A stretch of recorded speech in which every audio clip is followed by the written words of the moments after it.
Some women will destroy your life with a smile. You'll think she's your future, but she's the very reason you lose your focus, your purpose, and eventually yourself. She'll hug you while draining your self-worth. She'll kiss you while rewriting your story to suit her lies.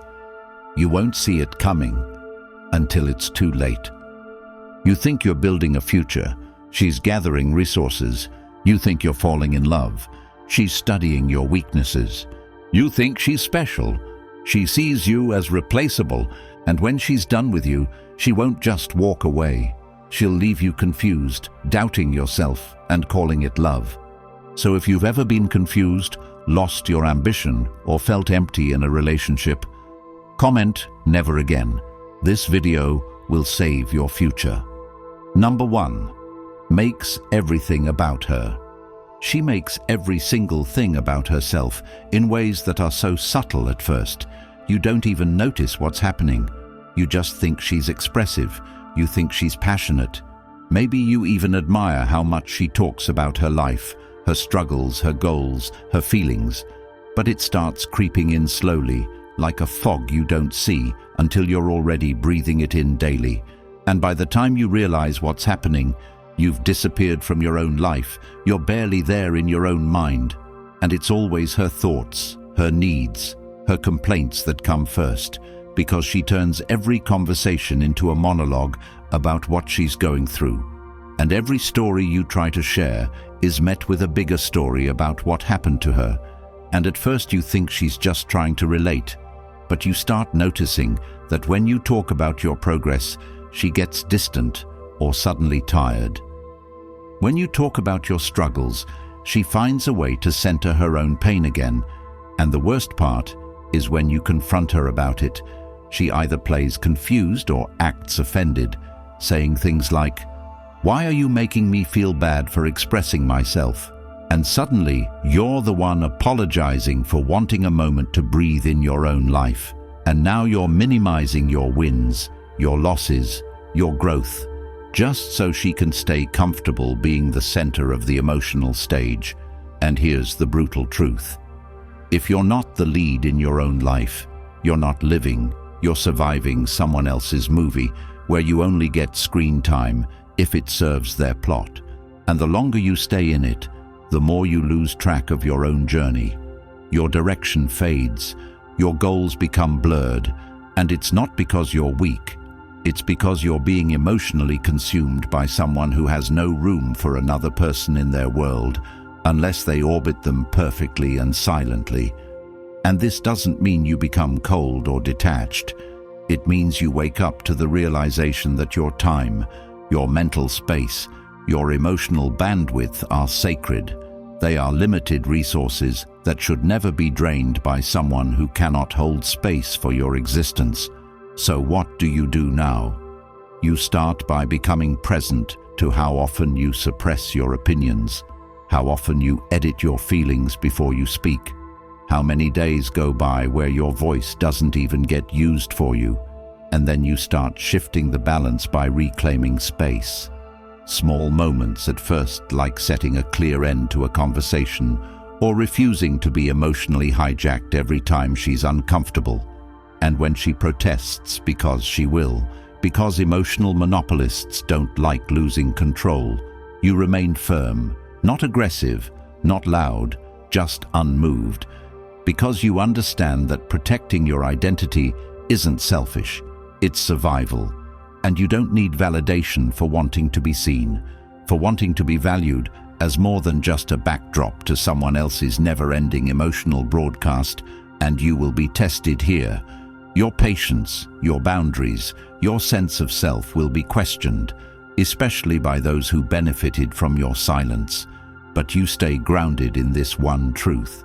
Your life is not meant to revolve around any one person unless they also revolve around you in equal measure. And you will feel guilt when you first take your space back. That's normal. You've been conditioned to feel guilty for existing outside of someone else's needs, but guilt is not always a sign that you're doing something wrong. Sometimes it's the price of finally doing something right. And if you're hearing this, and it feels like I'm talking directly to your experience, It's because too many live their entire lives in relationships that are entirely one-sided, where their dreams are silenced, their energy drained, their confidence eroded, and they keep telling themselves it's just a rough patch, or she's just emotional, or she'll change. But the truth is, people rarely change when they have no reason to. And if you keep rewarding this behavior with attention, with comfort, with constant presence, you are reinforcing a reality where you do not matter, and eventually you will break. Not because of her, but because of all the pieces of yourself you gave away quietly while calling it love. And the only way to reverse this is to stop waiting for her to care and start proving to yourself that your story deserves space, your words deserve air, your dreams deserve protection, and your soul deserves freedom. And if you don't believe that yet, that's okay. Belief is built through action, not emotion. So write again, speak again, decide again, take up space again, and if she cannot respect the rise of your voice, she was never meant to be close to it in the first place. And that's not bitterness, it's clarity, because love, without mutual expression, is servitude, and you were not born to serve someone else's ego. You were born to live your full truth, and that starts the moment you decide to stop disappearing in someone else's life and start reappearing in your own. And you were never created to be someone's emotional accessory, shrinking yourself for their spotlight, but to become someone who leads themselves with clarity, peace, and unwavering truth. And if you're ready to build that version of yourself, the version that never fades in someone else's story again, then the Stoic Relationship Blueprint is your next step, because this isn't just another book. It's the exact guide you were never taught but always needed, built on timeless Stoic principles that will show you how to reclaim your voice, protect your peace, and master your emotional world in relationships and in life. And now it's available in audiobook form so you can listen while walking, training, or just reclaiming your time. And the best part, once you get it, it's yours forever. Unlimited access, no expiration, just pure life-changing wisdom you can return to whenever you start forgetting who you are. So, if you've ever asked yourself, why do I keep losing myself in love? Or, how do I stop this cycle for good? You already know the answer is waiting for you in the comments, one click away, and this time, it's not for her. It's for you. Number 2, never satisfied, always complaining. She turns every win into a problem, every effort into a disappointment, and every moment of peace into a stage for dissatisfaction. And you notice it not immediately, but slowly, like a whisper that grows louder with every passing week. You take her out, but the service wasn't good enough. You help her solve a problem, but you didn't do it exactly how she wanted. You surprise her with something thoughtful, but she picks out the one thing you got wrong, and over time you begin to feel like everything you do will be used against you, like your presence is a test you can't ever pass. And here's the truth. It's not about your effort, it's about her hunger for control, because some people don't want happiness. They want to maintain emotional leverage, and the way they do that is through endless dissatisfaction, and the more you try to please her, the more she withdraws approval just to keep you chasing. And that's what this is. A psychological game where the rules change every day and your value is based on how hard you're willing to work for nothing. And the danger here is subtle because you think you're improving the relationship by working harder, adjusting more, giving in just to keep her calm. But all you're doing is teaching her that the more she complains, the more you'll sacrifice. And that creates a pattern where she doesn't need to grow, doesn't need to self-reflect, doesn't need to meet you halfway, because you've shown her that her bare minimum gets your everything. And eventually you start walking on edge around her emotions, watching what you say, overthinking your next move, wondering why you're always the problem, even when you're the only one trying. And this eats away at your confidence, at your clarity, because you're stuck in a loop of fixing what she breaks, apologizing for what she invents, and trying to hold up a relationship that feels more like a job you're terrified of losing. And here's where the shift begins. You realize that peace is not something you need to earn from anyone. Peace is your default, and anything or anyone that pulls you out of it on a daily basis is not a connection. It's a trap, and from that realization comes the practice of presence. You start observing not just what she says, but how she makes you feel after she says it, and you stop reacting, you stop trying to explain your intent every time she spins a narrative around your actions, and instead you watch patterns. How she responds when things go right, how she acts when you're joyful, whether she ever gives you credit without a complaint attached. And when you start noticing that no matter how high you jump, the goalpost keeps moving, you stop jumping and start walking, not out of anger, but out of awareness, because you've finally seen through the illusion that love is struggle, that sacrifice is proof, that peace must be earned, and now you choose silence not as submission, but as discipline. You choose space not as escape, but as clarity. And you begin taking inventory of how often you've had to shrink yourself just to maintain her emotional comfort. And it stings because you'll remember how much you wanted to make it work, how hard you tried. But you'll also start to feel the strength that comes from finally saying, enough. And once you say that, internally and without apology, you unlock a level of self-respect that no relationship can give you and no manipulator can take from you, and your new path becomes centered on simplicity. You give where you're appreciated, not where you're tolerated. You speak only when it adds value, not just to defend your goodness to someone committed to misunderstanding you. And you reclaim your energy from arguments that go in circles, from validation that's held hostage, from a woman who sees your love as her leverage, and you no longer need to be right. You need to be free.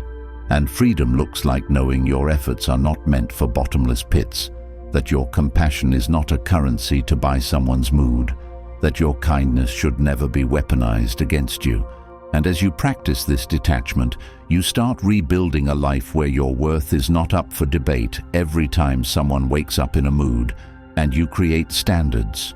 Real ones, not just quotes you post, but rules you live by. If she cannot recognize effort without twisting it, she cannot receive your energy. If she treats your wins like background noise, she does not deserve to witness your future. And if your joy has to be earned in pieces through her approval, then you are not loved. You are managed, and you were never created to be someone's emotional employee, clocking in and out of their moods just to avoid another complaint.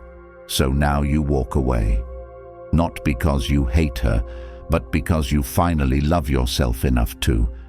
Choose peace without conditions, and when you do that, your entire life changes because you stop negotiating with chaos.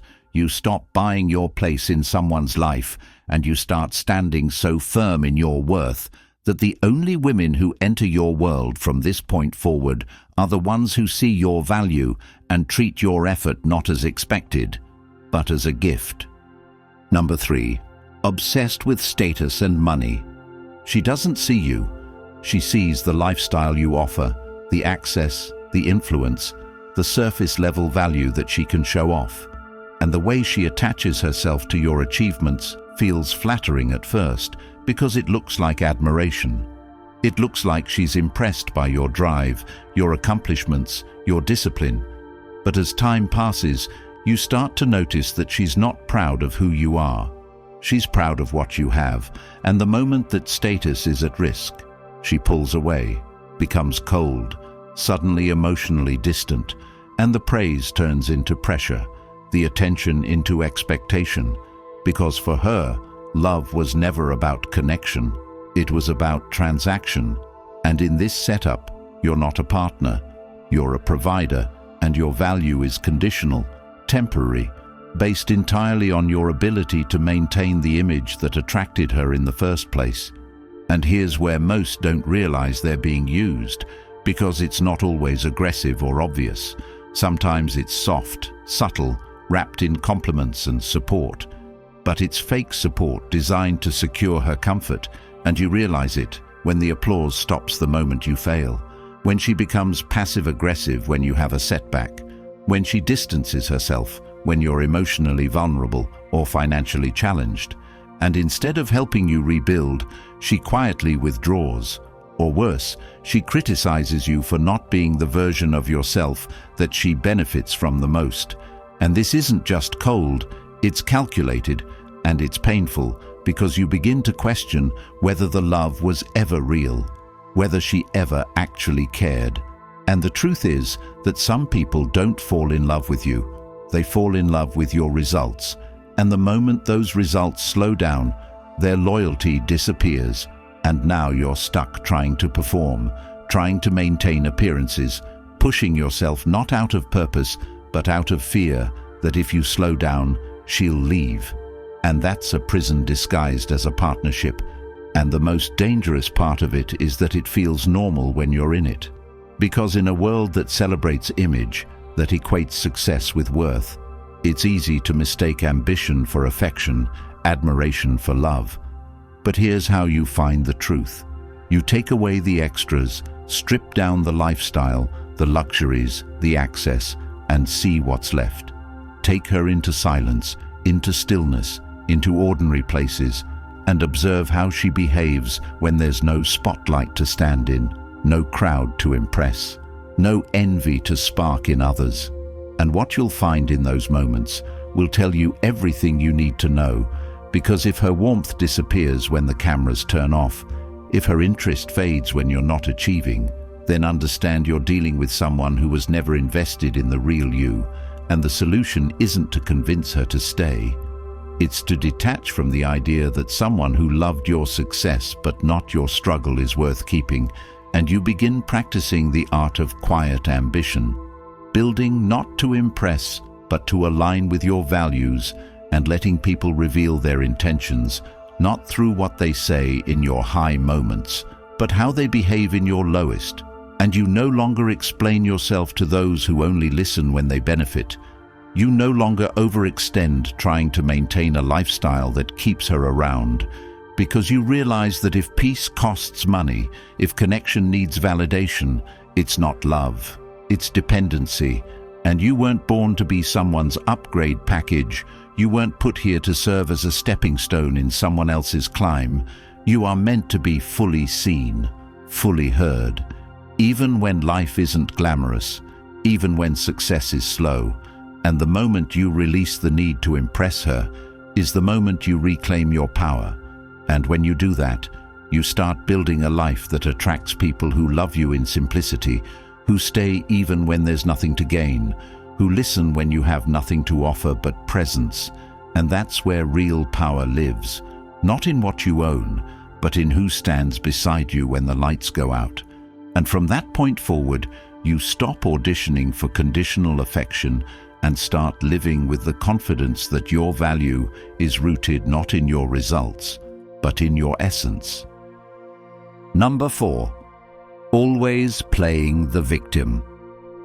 When every conflict ends with guilt pointed at you, when no situation is ever her fault, and every resolution makes you smaller, it's not a relationship, it's emotional captivity, and the pattern reveals itself through repetition, where arguments begin with a problem and always end with your apology, even when you did nothing but set a boundary, speak truthfully, or simply express a feeling, and the way it plays out is predictable. She raises her voice or lowers it into silence, turns her pain into performance, and casts herself in a role that makes you the villain, no matter how respectful or clear you were, because it's not about fairness, it's about control, and the weapon she uses isn't rage or logic, but victimhood. Because in this dynamic, the person who can claim the most pain holds the most power, and she's mastered that art so deeply that you begin second-guessing your memory, your intentions, even your values, and soon you start filtering every decision through the lens of how it might be twisted, misread, or used against you. And that's when the shift happens, not in her, but in you. Because now you're cautious where you used to be clear, hesitant where you used to be firm, walking on verbal eggshells in your own life just to avoid the next accusation, the next meltdown, the next session where you're expected to soothe a wound she created and handed to you to fix. And this is where the cost becomes unbearable, because your peace dies in increments. Your confidence erodes quietly, and the saddest part is you begin to believe that love means proving you're not a monster, and that's the trap. She keeps you apologizing so you never have time to reflect, keeps you repairing things that were never broken by you, and every time you try to reclaim yourself, she finds a way to spin your strength into cruelty, your clarity into aggression, and suddenly the one thing you were holding on to, your integrity, feels like something you have to justify. And here's the truth that sets you free. Real love doesn't punish honesty. It doesn't punish imperfection. And it doesn't turn every disagreement into a trial where you are always found guilty by someone who refuses to examine themselves. So what you do is begin reclaiming your right to be misunderstood, to walk away without defending what you never did, to honor your intentions even when they're ignored, and you do that not with anger, but with stillness, not with begging, but with departure. And you build that stillness daily by writing down what happened without her edits, reflecting on moments where your words were twisted, where your kindness was flipped into blame, and slowly you begin separating fact from fiction, truth from trauma. And once you see clearly, you stop negotiating with the version of her that only exists when she's hurting, and you start protecting the version of you that only exists when you're free.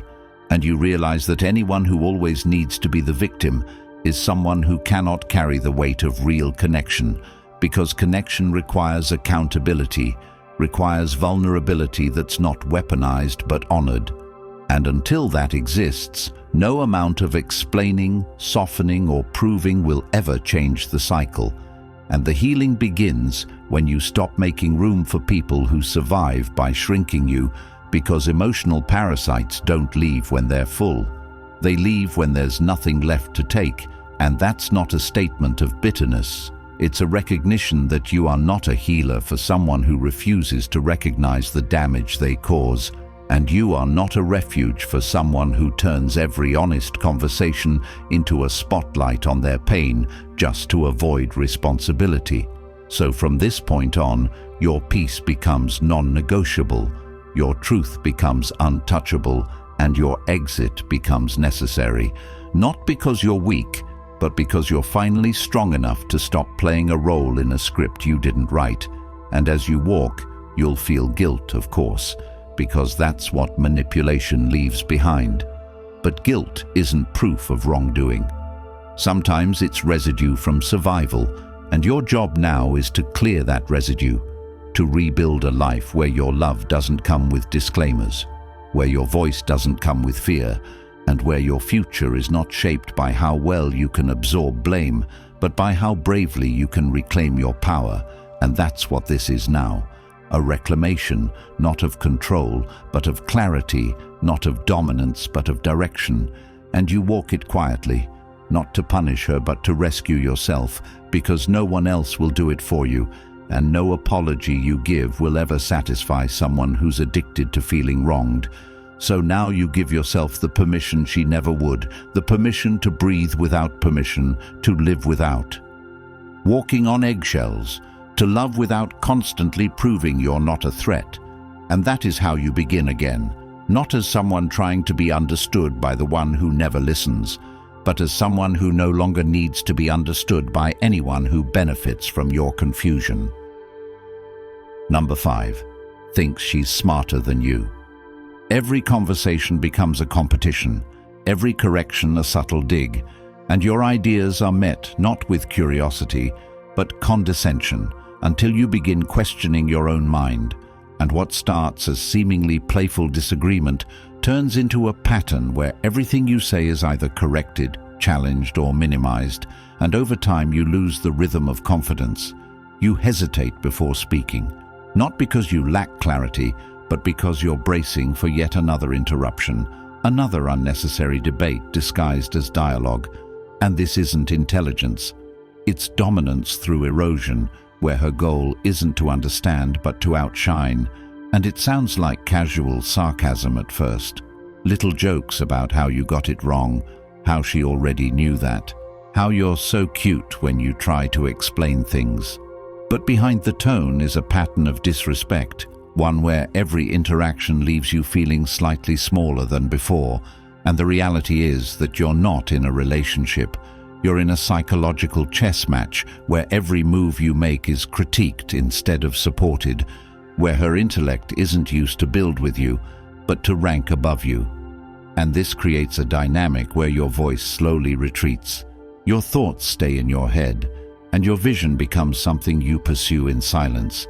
And the danger here isn't loud, it's quiet, because there are no fights, just endless debates, no aggression, just constant correction, and you begin confusing intelligence with insight, forgetting that wisdom listens while ego lectures, and the longer you endure this, the more you shrink. The more you adapt to her superiority complex by pretending you don't mind being treated like a student instead of a partner. But deep down, it weighs on you because you know you're not being heard, not being seen, only tolerated until you say something she disagrees with, and then you're made to feel like you should have stayed silent, and the healing begins when you stop mistaking her cleverness for care. When you recognize that someone who constantly needs to assert how right they are does not seek connection, they seek control, and from that point, you begin rebuilding your voice. Not by matching her arrogance, but by reconnecting with the power of your own insight. And you start reclaiming your words, refusing to engage in unnecessary arguments that go nowhere, and instead of reacting, you observe, you listen to the tone beneath her words, and you ask yourself, does this woman want to understand me or win over me? And if the answer keeps coming back to power, to competition, to ego, then you know what to do. You create distance, not out of weakness, but from wisdom, because being right all the time is not a badge of honor when it comes at the cost of respect. And you were never meant to walk beside someone who sees your perspective as something to be corrected rather than considered. And as you detach, you begin speaking again, first to yourself, then to people who actually listen. And you notice how different it feels to be in rooms where you don't have to defend every sentence, where your ideas are met with interest rather than instant rebuttal, and that becomes your new standard, one where peace is found not in always being right, but in being respected enough to be wrong without ridicule. And you take this even further by mastering your own thoughts, sharpening your awareness, practicing presence so deeply that no one can bait you into defensiveness, because your identity is no longer tied to proving yourself right.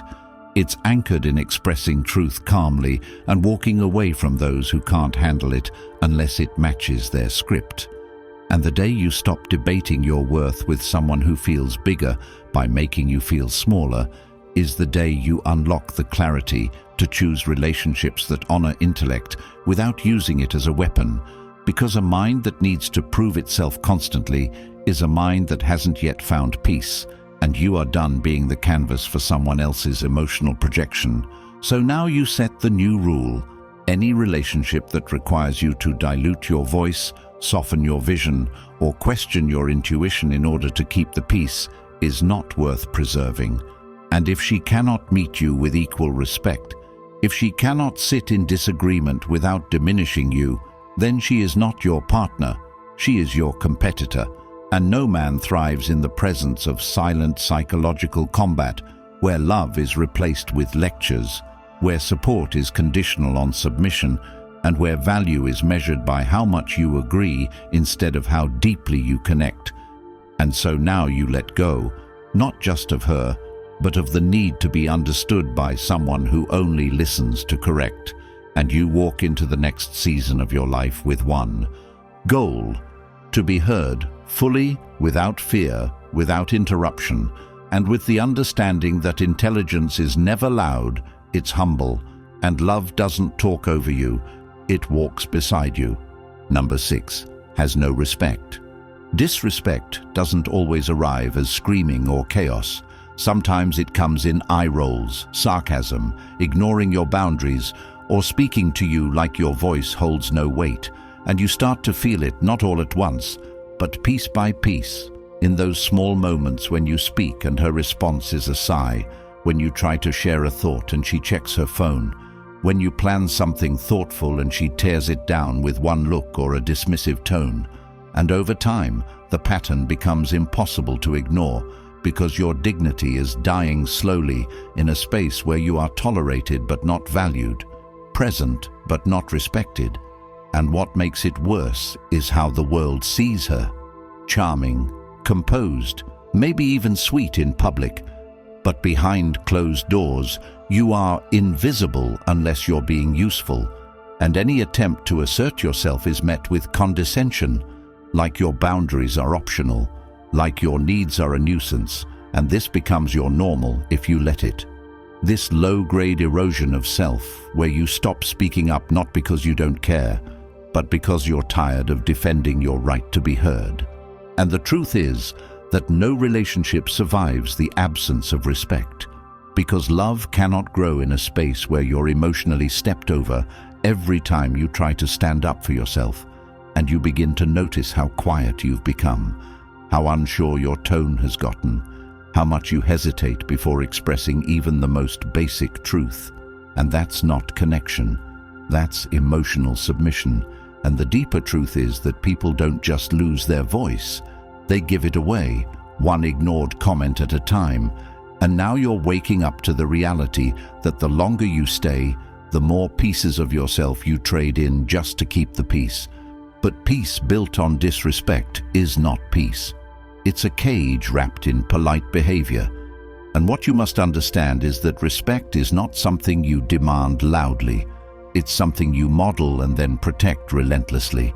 And that means noticing every time your boundaries are pushed, every time your effort is mocked, every time your vulnerability is used as leverage. And instead of arguing, you observe. Instead of begging, you detach. Because once you realize someone doesn't value your voice, the only response is to stop offering it, not as a punishment, but as a discipline. And this is where Stoic clarity becomes your shield. You stop trying to control her reaction and start mastering your own. You stop proving your worth and start living in it. And that shift turns the tables in ways that silence never could. Because the moment you prioritize your own peace over her approval, everything changes. The dynamic resets. And if she continues to disrespect you, now you're not confused. You're informed. And that knowledge gives you the power to walk away with your integrity intact. And yes, it will hurt, because letting go of someone you gave everything to feels like failure. But staying in a place where you're slowly becoming a shell of yourself is the real loss. And now you choose differently. Now you choose yourself, and you rebuild piece by piece, starting with your standards. Because the first standard is this: no one who makes you feel small deserves a seat at your table, no matter how beautiful they are, no matter how long the history, because history means nothing if the present is filled with disrespect. And moving forward, you stop explaining your principles to people who benefit from violating them. You stop negotiating with those who gain power through your silence, and you adopt a new posture. Not defensive, not loud, just immovable. Because when you respect yourself deeply, you no longer fear being alone. You fear being reduced. And in that state of mind, you begin to attract people who speak to you like your words matter, who listen without interrupting, who honor your space as sacred instead of invading it when it's convenient. And this isn't idealism, it's real, but only for those who refuse to settle for emotional crumbs. And if this sounds like you, then this is your wake-up call, because you don't need permission to demand respect. You just need the strength to leave when it's not given. And that strength doesn't come from anger. It comes from understanding your value so well that anything less becomes obvious. And from this moment on, you no longer tolerate sarcasm disguised as humor, guilt trips packaged as concern, or disrespect, hidden in passive-aggressive language, because you've outgrown environments that don't match your self-worth, and now you step forward not bitter but clear, not angry but wise. And in that clarity, you build a life where respect is not a reward, it's a requirement. If you're tired of being silenced, overlooked, emotionally drained, and told to just be more patient while your soul is eroding in relationships that don't see you, the Stoic relationship. Blueprint is not just your answer, it's your exit plan. This is the truth society never wanted you to have. This is the kind of power they'd rather keep hidden, because when a man learns how to master his peace, own his presence, and walk away without begging, he becomes unstoppable. This audiobook is your personal guide, packed with timeless Stoic principles that will rewire the way you see women, relationships, and yourself. And now, you can listen to it while walking, jogging, reclaiming your time, anywhere, anytime. Once you have it, it's yours for life. No one can take this wisdom from you. It's linked in the comments. If you're ready to reclaim your peace, comment, "I choose peace," like this video, and subscribe to help other men find the truth and save years of pain, regret, and confusion.